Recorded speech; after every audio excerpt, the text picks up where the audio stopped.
back to our channel. So for today's video, we are going to give an overall tutorial of pesach. So let's get into the video. So the night before Erev Pesach, we do something that's called bedikat chametz. We use a feather, a candle, and we use a broom and dustpan. As you can see, Shir is looking for chametz, and look what she found, a donut on the table. Woo! And look what she found in the corner, 2 pieces of bread, blah blah chametz. It's the morning of Pesach. It's time to go burn my chametz. Die, chametz, die. And those are some of our preparations for Pesach. Koshering on Erev Pesach. Ideally, all koshering should be completed by the end of the 4th halachic hour. If one forgot to kosher before this time, he may kosher the vessel until candle lighting time on Erev Pesach with the following condition. The vessel did not come into contact with anything hot, whether kosher lePesach or not, within the past 24 hours. In the event the vessel came into contact with something hot within the past 24 hours, or if one requires koshering of a chametz vessel on Pesach, a Rav should be consulted. All firstborn males, whether from the father or mother, must fast on Erev Pesach. A father must fast in place of his firstborn child, who is between the ages of 30 days and bar mitzvah. The custom is to end the fast early by partaking in a siyam. Laundry, dry cleaning, haircuts, and shaving. In general, these 4 activities may not be performed after chatzos on Erev Pesach or during Chol HaMoed. However, after chatzos on Erev Pesach, one may ask a non-Jew to perform these tasks. Letzorach HaMoed. Now we're moving on a bit forward to the steps of the Seder plate. Also, I just noticed you didn't like this video, so go like and subscribe. This is a chicken bone. I hope you're not vegetarian. The reason we eat this on Pesach is because it reminds us of the Pesach karbanos that we used to give to the Beit HaMikdash. A hard-boiled egg. This hard-boiled egg reminds us of the festival offering to the Beit HaMikdash. Our lovely maror. This maror, it's not so lovely actually. It actually reminds us of the Salty times and sad times in Egypt. This is charoses. It resembles clay and bricks, and it reminds us of how we were forced to work as slaves in Egypt. This is a potato. It's for karpas. You can use celery if you want, and you dip it into salt water because it reminds us of our bitter tear that we shed in Egypt. I look like this in the morning.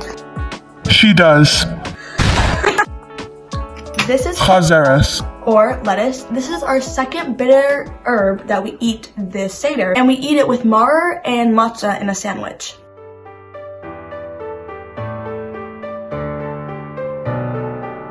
Kadesh is like the opening to the Seder. And to highlight how we are free people, we drink 4 cups of wine throughout the Seder to reflect on the 4 stages of our redemption from Mitzrayim. We recite Kiddush over a cup of wine or grape juice. Tonight, we are like royalty, so we lean to the left in the manner of kings and queens.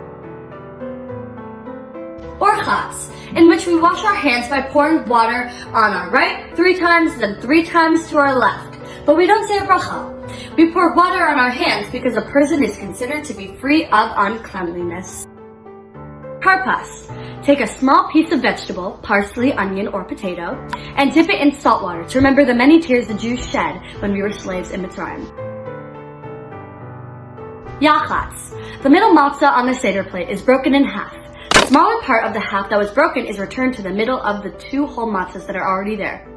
The piece that remains on the Seder table is the poor man's bread, over which the story of our slavery is set. Poor people only eat a small part of their bread.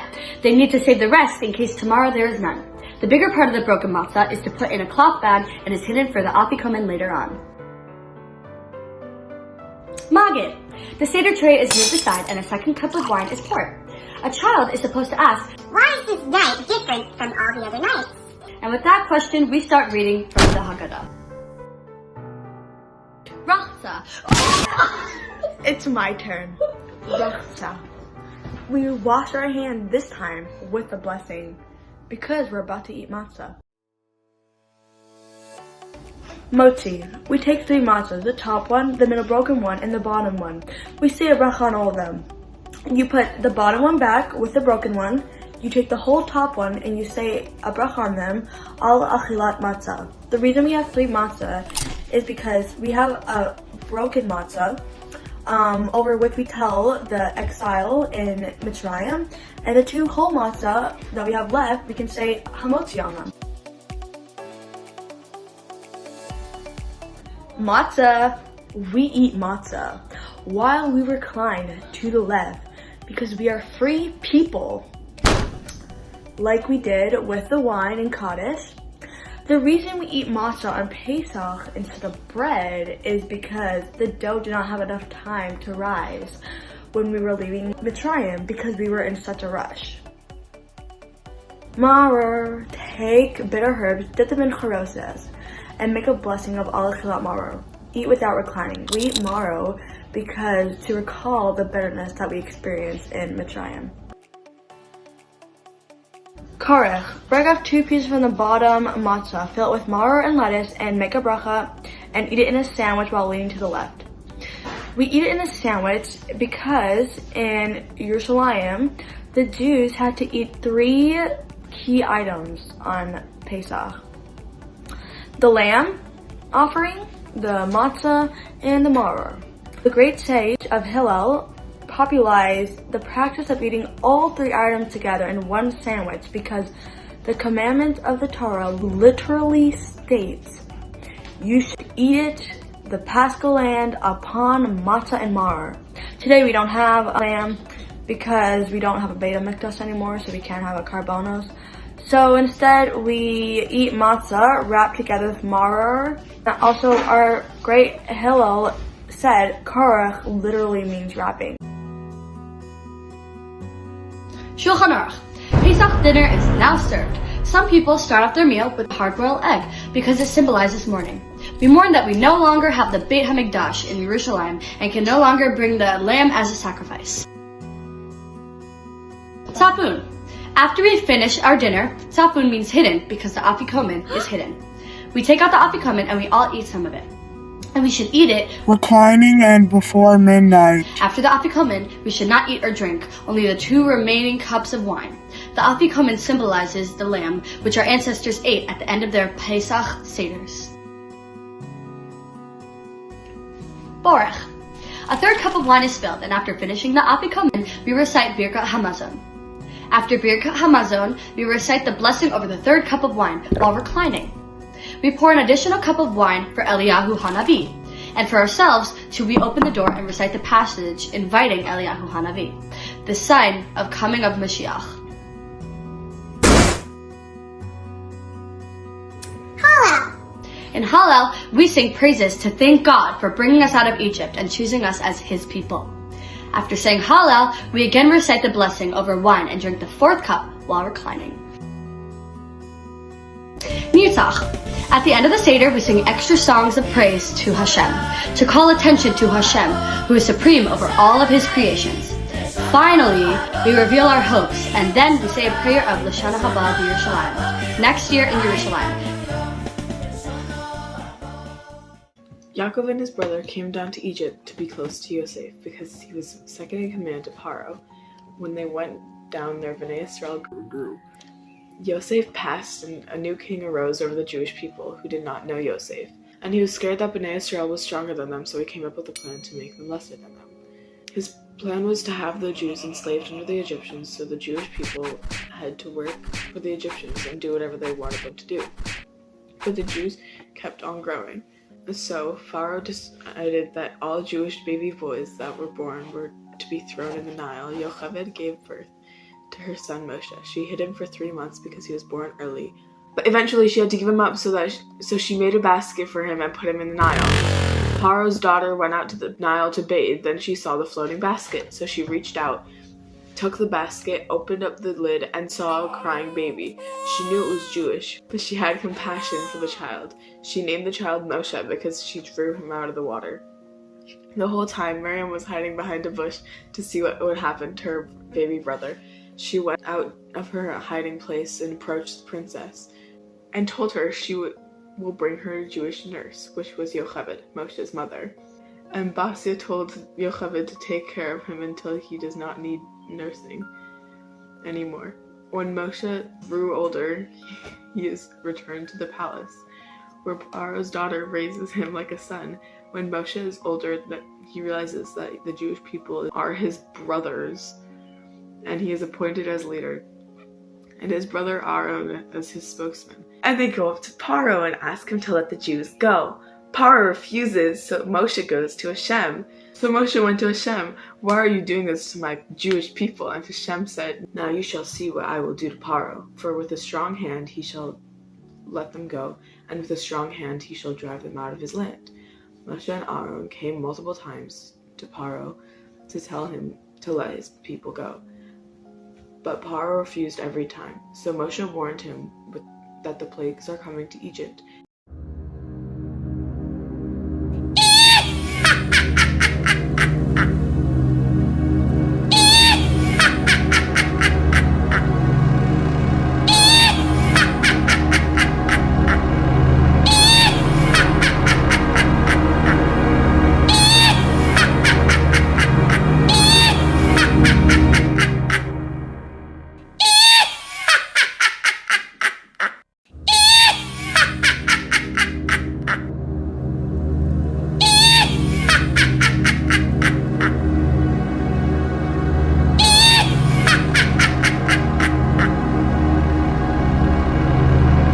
After the firstborn died, Paro finally let the people go.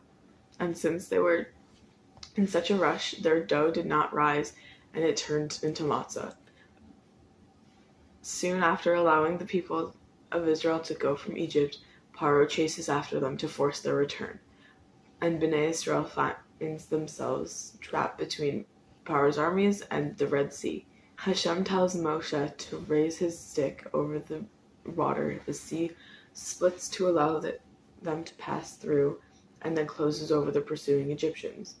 Moshe and the children of Israel sing a song of praise and gratitude to Hashem. Deeper meaning of eating matzah on Pesach. The significance of matzah may be understood by comparing it to chametz.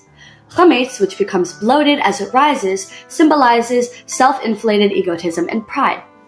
Matzah, which remains flat and unpretentious, reflects selfless humility. This concept is also reflected in the Torah's description of matzah as poor man's bread. A poor man is humble and free of arrogance. Eating poor man's bread reduces our selfish tendencies. This finds expression in the halacha. There is no question of chametz in matzah ashira, rich matzah made of flour and liquids other than water, example, egg matzah. Nevertheless, it cannot be used to fulfill the mitzvah of eating matzah. Since it is not a poor man's bread, it fails to convey the same spiritual message as simple matzah. Questions I have on Manishtanah.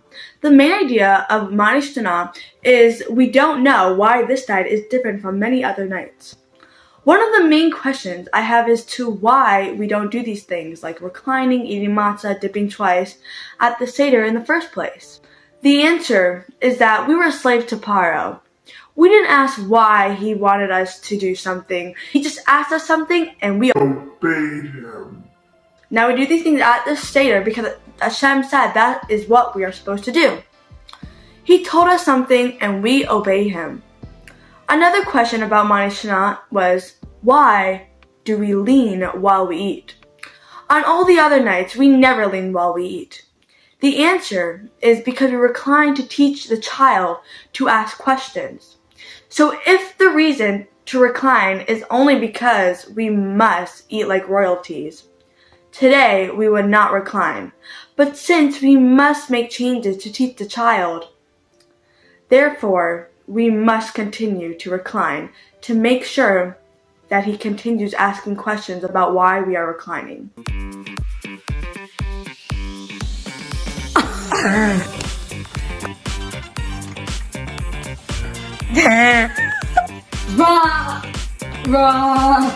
Harder.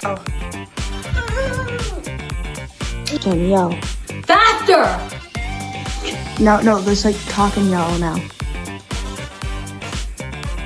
And then point to your crown. I'm Paro. I am Paro.